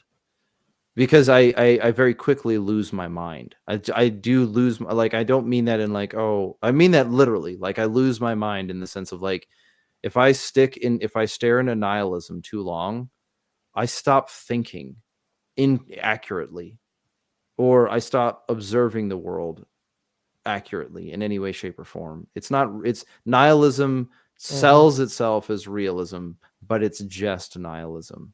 And so, Yeah. you know, so part of it is like, I am encouraged by our era of gun culture that is choosing to say, okay, let's build something. And it's hard. It's hard. It's hard to figure it out. It's hard to think about it, but it's okay. We figure it out one step at a time. And some of it is things like, it's I'm getting to know my friend better, and we're working through this kind of frustration between us, or it's I'm seeing, all these companies doing these things, and like, I can make this company, I can do something for this guy, or I can help out here, or we can have this conversation, or whatever, right? It's not the end of the world in the sense of, well, if that were the case, then we'd be having an entirely different conversation. But it is such that I think within, this idea of decentralization is there's no downside. The upsides to having it's not worshiping decentralization, but the upsides to decentralization are, you're paying attention to who's close to you, who you care about physically and non-physically. I mean, like, sometimes your community is spread across the disparate area. There is a diaspora, if I can steal that term correctly, which is questionable at best. But it is like, it is there. The upside is you have a sense of belonging, and you have a sense of anti-fragility. Whereas if you're dependent on the centralization, the only thing that you get is comfort. And that comfort is in the bliss of that isn't even that sweet. It doesn't mean that we can, decentralize into anarchism, because if you worship yourself in the sense, you will collapse. It will suck. But that balance of under, like the self, that balance of the self, and in a sense of like becoming self-reliant, but also not so decentralized that you're a solipsist and you're only a person that exists. Because at the end, you'll probably just commit suicide, to be honest, which is a tragedy, but it's kind of what happens. If all you're doing is existing, existence is painful. You have to have purpose. But it's just this thing of like, decentralization isn't purely reactionary. It will happen, right? Yeah, and I would say, getting back to purpose, I would say that that's a really good point, that we're not decentralizing just because things are too big to be comfortable, or they're too big to be safe. Like, the government is too big to fail, and there's no one to bail it out. So let's split it into smaller governments so that they're less likely to all fail.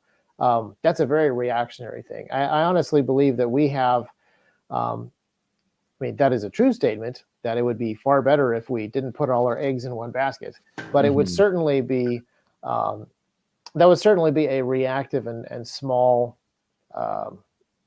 kind of goal compared to trying to build using all of the historical examples that we have, having all of the foundations that are already here, and the wisdom of Scripture, using these things to really build something that is going to be productive and constructive and defend rights and defend liberty, which also will need to be decentralized so that it can do all of those things. Because those are kind of two different things. Well, is that what you want to end on? Are you good? Is this, I think that's good. Yeah. We've I think we've covered a lot of ground in all different directions. I mean, I think I can look back and see a central vein through it. I don't feel like we're grasping at straws to tie it together. I recognize it's a difficult subject to address openly, but I don't mean that openly as in like, oh, I need to be closeted about my decentralization. As in like, sometimes it's difficult to work through, and that's okay. We can do that together. So, well, Isaac, I do appreciate it then. I really do thank you for coming back on, and being... Oh, you're welcome. Yeah, this is a fun conversation. Yeah, I'm a little bit surprised we've only spoken in person 2 times, but you're right about that. Feels like more. Well, this is only the beginning then. We'll see each other more. Maybe I'll find myself out in Tennessee and we'll have to yell at each other from a distance. Oh, you're always welcome. There's you should come out here before we have a train wreck. I would say that. Is there a season for that? Apparently, we're in train wreck season. It comes right after balloon season. This is the new reality that we live in. Well, give it about 2 more months and it'll be riot season in Minneapolis, and then we'll. Yeah. But I'm not there anymore, so yay. That's a plus. But yeah, we're ending the show on a high note. The fact that it's train crash season and balloon season is not a reason to despair. It's just a reminder that it's time to build. It's time to build, indeed. Well, for people who are not like, where do they find your stuff? You've got T.Rex Arms, of course. There's T.Rex Arms. TREX-arms.com is the website where you can find most of our merchandise. There's also the YouTube channel, and then we have a podcast called T.Rex Talk, which is it's shorter than this podcast. We don't usually get as deep into topics as Redacted does, but if you're listening to this podcast and maybe you like podcasts, we have a podcast too. Cool. Yeah. I mean, it's good. Thank you for you've said some kind words about what we're doing here, so I appreciate that. Well, Isaac, I thank you for your time. For those who are listening, thank you for giving me more of your time, for listening in on this conversation, being a part of our culture. I am reminded and thankful that we are the culture of this country. We are the lifeblood and we are the spine. So we kind of hold it together in many ways, and that's a good thing to not forget. That I appreciate that so much of gun culture is focusing more on what we think about and what we believe and what we know to be right and true and good. So with that being the case, thank you, and we will thank you for your time, and we'll see you soon. If you're interested in the skate decks, stay tuned. They could be live at this time. Head over to redactedllc.com/merch. That's where you find our goodies, and we will talk to you guys later. See you soon.